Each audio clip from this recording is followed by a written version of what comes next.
Assalomu alaykum, to'g'ridagi barliq roman anglag'uvchi do'stlar.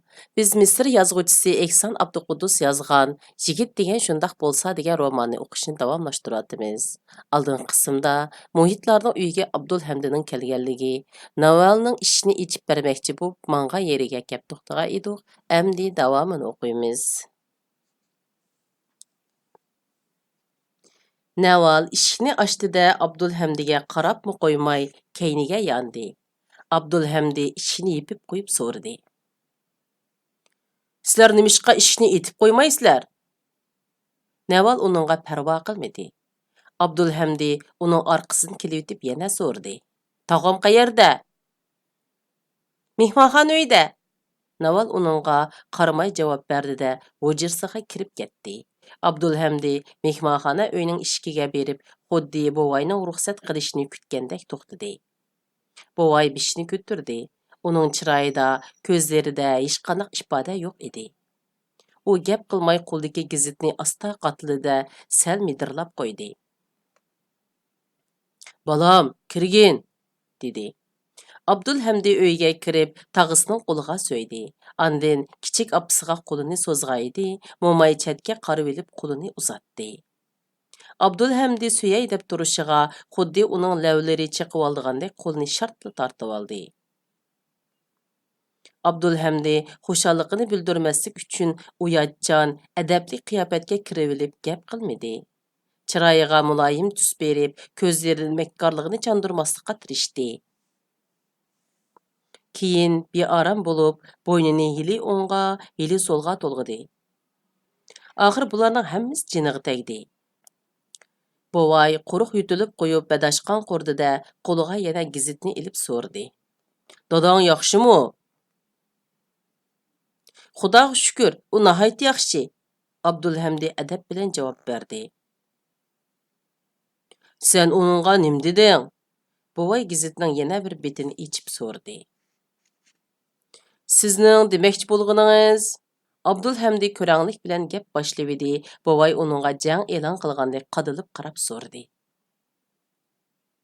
"Shundoq, sen Ibrohimning bizning uydaligini uningga aytdingmi demoqchiman?" Abdulhamdi sal o'zini o'ngshilib sipoya qiyofatda bilarmanlik bilan javob berdi. "Yo'q, sizmi uningga aytmagan tursangiz?" "Yaxshi qipsan", dedi buvay gazitni varaqlayib. "Mo'may, u yaxshi ishni bak to'la qiladi emasmi?" deb g'udirab qo'ydi. Ammo uning nima da'vatqanligini hech kim bilolmadi. Orini jimjitlik bosdi. "Muhit qayerda?" so'radi Abdulhamdi. "Hujrasida", buvay uningga qarab qo'ymay javob berdi. Andin o'zining Abdulhamdidan qo'rqmaydiganligini ham hech ishni yushirmaydiganligini bildirmoqchi bo'lgandek qo'shib qo'ydi. "Ibrohimmi uning bilan billa?" Abdulhamdi gap qilmadi. Uningga qanday hujum qilsam bo'ladikin deb kuzatgandek buvayga yer tegidan qarab qo'ydi. Andin bu ishda osonlikcha bo'ldi qilmaydiganligini bildirmoqchi bo'lgandek o'rnidan turishga tamshilib so'rdi. "Ularning yiniga chiqib birdam o'ltirsam bo'larmi?" "Bo'ldi, mashada o'ltiraver", dedi buvay qo'lidagi gazitni o'qib, andin xotiniga qaradi. "Tahiya, muhitni chaqirg'ina, Ibrohim apandimi birga kelsin." Abdulhamdi kichik opasini to'xtatmoqchi bo'lib darhol. "Tog'a, muhit kirgucha so'zlashadigan bir ish bor edi", dedi. "Qani degin", dedi buvay bezor bo'lgan alpozda. "Bugun atdigan sizga degan yiliq ish, ya'ni Somiyaning ishi, hozir payti emasligini men bilaman. Biroq menga sizning birda eg'iz gapingiz lozim." Buvayning chiroyi tutildi. Abdulhamdini keltirib bir shapaloq salg'usi kelib ketdi. Shundoq bo'lsa-mu chandurmasdin. "To'g'ri o'ylabsan. Hozir shu gapni qilishib olayli. Atdigan ishxonda sanga nima degan? Unutib qoptiman. Biroq..." Buvay birdilla gapini to'xtatib oldi. Chunki Abdulhamdining balo terimasligi uchun uning talabiga yolg'ondan qo'shiladigan bo'lganligi esiga keldi. Abdulhamdi sudek yatlab olgan dars tekstini so'zlagandek so'zlab ketdi. "Tog'a, sizga ma'lum, Mən xeylidən buyan Samiyə bilan toy qilish arzusida bo'lib kelyapman. Bultur elchimi kirgizgaydim. Tünögün qishingizga tushdan keyin xizmatga mang'anligimni aytib qo'yay deb borgan. Bir istiraxoniya shirkatidan ish topdim. Oyda oz deganda 15 funt sterling topaman. Onundan boshqa oylik maoshim 27 funt sterling. Biroq tünögün bularni deyishga fursat topolmadim. Shunga bugun atgan ishxonangizga borgaydim. Yangi ahvolning bu ish bilan munosabati yo'q. Siz menga bo'ladi yoki bo'lmaydi desangiz kifoya. Siz meni eski deb qaraysiz. To'g'ri, men kichik vaqtimda eskidim. Ammo hozir tuzaldim. Aqlimni topdim. Agar siz shirkatimizning mudiridan so'rasangiz, u meni cho'qim eng yaxshi xizmatchi deydi. Buvay uning so'zini xuddi shikoyatnomani anglagandek angladi. Shundaqdimi azoblanayotganligini bildirmaslik uchun o'zini zo'rg'a besib olib. Qandoqli bo'lsin, sen mening jiyanim. Samiya sening bir navrisingling. U sen bilan birga o'ssa, men hech narsani g'am qilmayman. Xudo sening tilakingni ijobat qilg'ay. Samiya murodiga yetgay. Abdulhamdining og'zi qulqiga yetdi. U xushalliqini bosolmay qoldi. Samiya qayerda? Mo'may uningga bo'g'iydigandek olib, "Mana, nasbasti" deb qo'dingshidi. Abdulhamdi Mo'mayning gapini anglay olmay yana so'rdi. "Siz Samiyak dedingizmi?" Buvay o'zining bizar bo'lganligini yushirib o'tirmay, "Ha, uningga dedim" dedi. "U nim dedi?" Taqozolik bilan so'rdi Abdulhamdi. Buvay darhol javob bermadi, ammo qizi uchun yolg'on aytishni xohlamay. "Rostini aytsam, bundoq ahvolda qiz bola degan hech narsa demaydi. Jimmi turib oladi" dedi. Biroq buvayning savr qachisi tashdi. "Meni so'roq qilyapsan nima? Nimandoq yuzi qilinlik qilasan? Bundoq qilma." Abdulhamdi paskoyga tushdi. U apu so'ragandek tishining iqini chiqarib, "Apu qiling, xushalligimda o'zimni bilolmay, haddimdan eshib qoptiman." Buvay o'zini besib olib qat'iy talaffuzda, "Sen bu ishni İbrahim apandi uyimizdan chiqib ketguncha oraliqda boshqalarga deb yurma. Bu ishni xalqlar bilmay tursin, uqdingmi?" dedi. "Bo'ludi tag'a, sizning deganingiz to'g'ri." Abdulhamdining lavlarida kulka o'ynadi. Buvay xuddi Abdulhamdiga taqobil turish uchun boshqalarni yordamga chaqirmoqchi bo'lgandek xotiniga qarab, "Tahiya, sen berib Muhitni chaqirib qo'y" dedi. Mo'may nihoyat og'ir yuk ko'targan odamdek tasta o'rnidan turdi. "Bugun oqshom nim bo'ldimkin, uyqum kelibli turdi." U harg'in qadamlar bilan chiqib ketdi. Buvay Abdulhamdiga qarab qo'yib, gazetni o'qishga boshladi. Nima uchundir u Abdulhamdini İbrahimga silishtirdi. Agar İbrahim uning jiyani bo'lib qolgan bo'lsa, qandoq yaxshi bo'ladi, ha? U chaqda buvay turmada yotsimi, dorga isilsimi rozi bo'lgan bo'ladi. Hozir uning qarashicha qizini o'limga hukm qiladigan odamga berish Abdulhamdiga berishdan yaxshi edi. Abdulhamdi o'zini parvosiz ko'rsatmoqchi bo'lib, tomoqini qirib qo'ydi-da so'rdi. "İbrahim apandi bu yerda xeli uzun turamdikan?" Buvay xudodan madad tilagandek osmonga qarab qo'yib, uning og'zini tuvoqlab qo'ydi. "Bilmayman. Xudoyim uning ishlarini ko'ngildagidek qilg'ay." Hujraga oldida Muhit, orqadan İbrahim kirib keldi. Abdulhamdi o'rnidan turdi. Buvay o'rnidan turmadi. Qo'lidagi gazet sal titrab to'xtab qoldi. Muhit Abdulhamdiga muzdaq qo'lini so'zib, so'qoqla ko'rishdi va yirgingan holda, "Qandaq ahvoling, Abdulhamdi?" deb qo'ydi. Abdulhamdi javob bermasdan qo'lini Muhitning yumshoq olqinidan tortib olib İbrahimga sundi. U İbrahim bilan xuddi tish doktorini qarshi elayotgandek og'izni yo'g'on ochgan holda ko'rishdi va hijiyib, "Assalomu alaykum, menga cho'ng sharaf va musharraf bo'ldi" dedi. Bu İbrahim Hamdi efendi, sen elbette onu tanıysan, dedi Muhit tana qilib. Abdulhamdi İbrahimga sepsilib etdi. Qara gepingni, u vatan xoini quldan vatanni qutuldirmoqchi bo'lgan qahramon tursa, kim bilmaydi? Xo'sh gapsiz, dedi. Nihoyat xushalman, dedi İbrahim so'qoqla. İbrahim xuddi yuragini ko'rmoqchi bo'lgandek Abdulhamdiga maqtak tikilgan edi. Abdulhamdi tik qarayolmay, atrofiga qarab o'tiradigan o'rindiq izlagan bo'lib oldi. Ular joy ilishgandan keyin Abdulhamdi: "Menimi muhitga o'xshash ko'rishingizni umid qilaman. Meni topshiriqlaringizni anglashga tayyor odam deb biling. Menla bejiralaydigan har qanday ish bo'lsa aytavering", dedi. "Rahmat", dedi İbrahim javoban. Bir oz jimjitlikdan keyin Abdulhamdi: "Sizning bu yerlikingizni hech kim xayoliga keltirmaydi. Dastlabda menmu ishonmayli qoldim. Quruq gaplarni deb nima qilasan? Qiladigan boshqa gap topolmayotamsan", dedi achchig'i kelgan bovay. Abdulhamdi yordam tilagandek İbrahimga lappita qardida to'xtab qoldi. İbrahim Abdulhamdining odamgarchiligini bilmoqchi bo'lib so'radi: "Mamlakat ichida nima xabarlar bor?"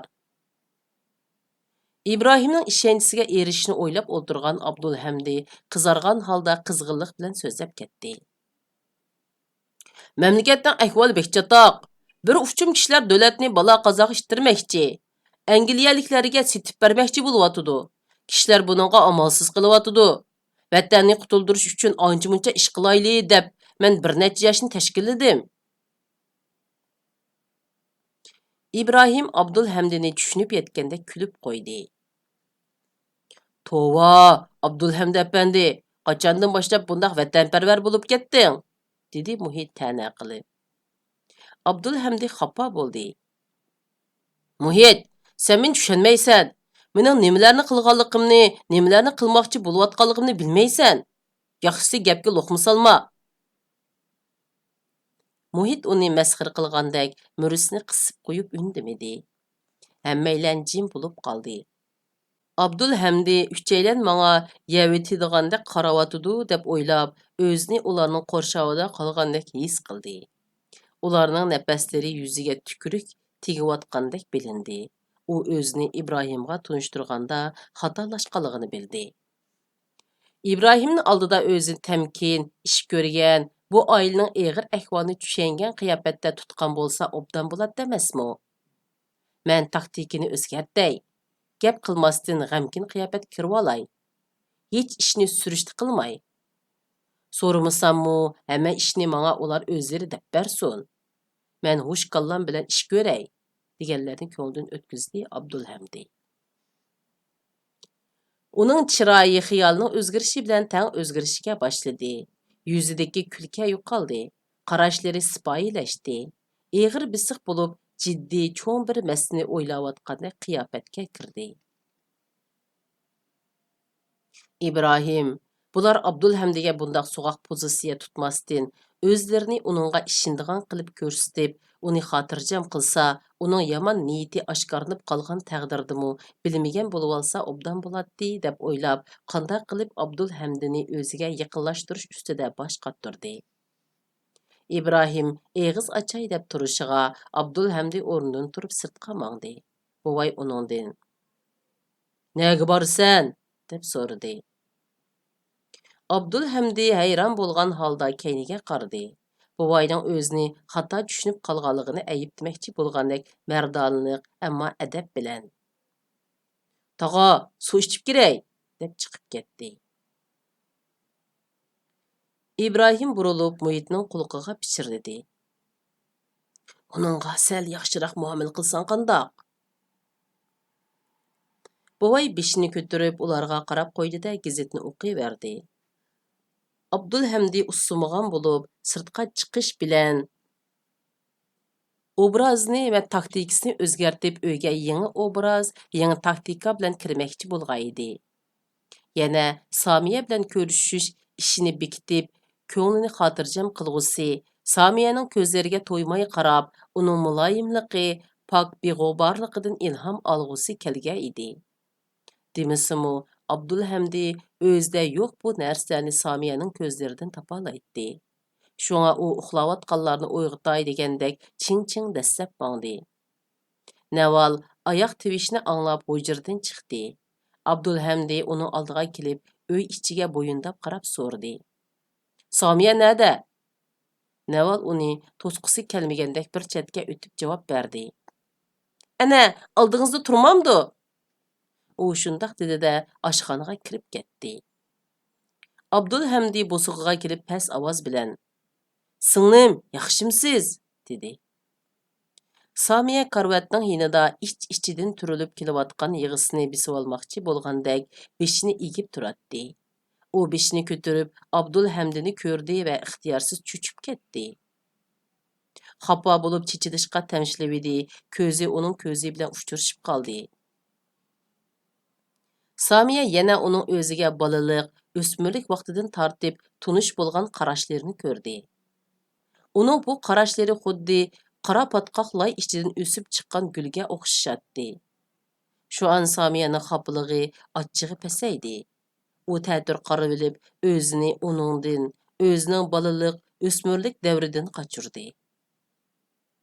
O'ziga oshiq bu odam oldida ko'rangligini yushirishga tirishdi. Abdulhamdimi ko'ngligini yushirib bo'sh ovozda so'rdi. Nimishqa biz bilan birdam o'ltirmaysiz? Samiya uning gapiga parvo qilmadi, ammo vujudidagi qon yuziga tepib, behushlikdan esiga kelgandek bo'ldi. Abdulhamdi uyga kirib yana so'rdi. Siz nimishqa men qarmaysiz? Nimishqa bundaq tumshug'ingiz ushlaysiz? Samiya uningga qarab qo'yib, o'zini zo'rg'a besilib javob berdi. Meni birdam aromiga qo'ying. Abdulhamdi uningga yaqinroq kelib so'rdi.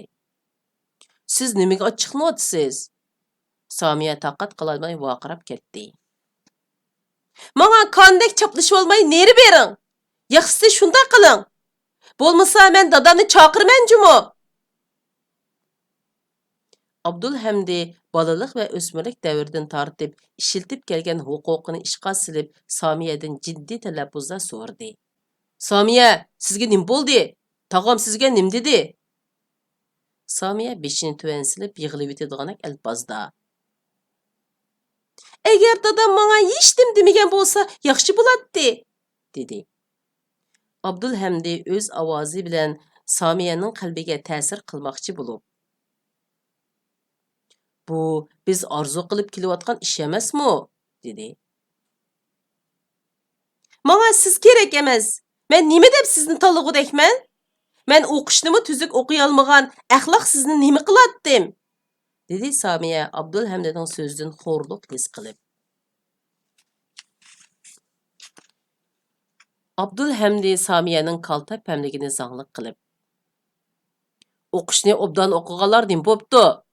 Tog'am o'qigan odam, ammo 30 yil ishlabmi aran 5-darajalik odatdagi xizmatchi-ku, dedi kulib. Paxas bo'ling. Dadam bo'yningizni uzvatmisin yana? Samiya g'azab bilan uning so'zini bilib-etdi. Abdulhamdi uning gapiga parvo qilmadi. Muhit mushkungicha o'qiyotdi. Kelgusida umu aran 12 yoki 15 funt sterling pul oladigan xizmat topadi. Saranglik qilmang. O'qib nima kepti? Eng muhimi qo'ldan ish keladigan bo'lish kerak. Siz va men kichigimizdan tortib taqdirimizni bir-birimizga bog'lagan. Azaldan sizni meningki deb, sizmi meni o'zingizningki deb qaragan. Esingizdami? Ayni chaqda men sizga marujni akilib beratdim. Ikkimiz billa o'ltirib yeytdik. Mana hozirmi sizga bir narsa olg'ash keldim. Sizga bir yurish uy. Billa yeymiz deb yaxshi yemeklarni tayyorlab qo'ydim. Samiya, bo'ldi, gapingizni to'xtating, degandek hadab bishin chayqidi. Oxiri taqati taq bo'lib, yerni tepib uning gapini uzdi. Siz o chaqda marjinni o'g'irlab akilatdingiz. Endi uyni qandoq o'g'irlab bersiz? Abdulhamdi dardini ichiga yutib yerga qaradi va "Singlim, yo'q gaplarni qilmang. Siz bilan talashmayman, chunki bu sizning ko'nglingizdagi gaplar emas. Siz tağamğa vakalatan, bütün ailedekilerge vakalatan sözləvatsınız.